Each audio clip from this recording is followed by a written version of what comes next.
Evimdə yemək tapmıram, çörək tapmıram. Sən məndən niyə yaxşı yaşamalısan ki?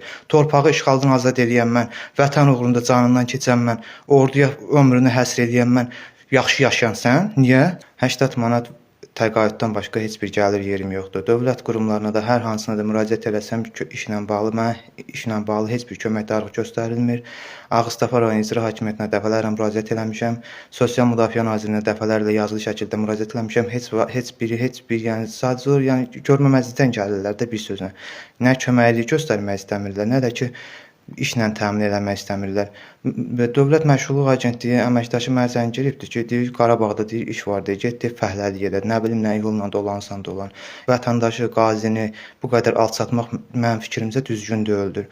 Məmur balaları getsinlər fəhləlik eləsinlər də. Biz də almışıq torpaqları. Onlar da gedib fəhləlik eləsin. Niyə eləmək istəmirlər ki? Fəhləlik ancaq bizim kimi insanların alnına yazılmayıb ki, Allah bizə qarğış eləməyibdir ki, niyə bizə köməkdarlıq eləmək istəmir? Mən kimdən kömək istəməliyəm? Dövlətimdən kömək istəməliyəm də.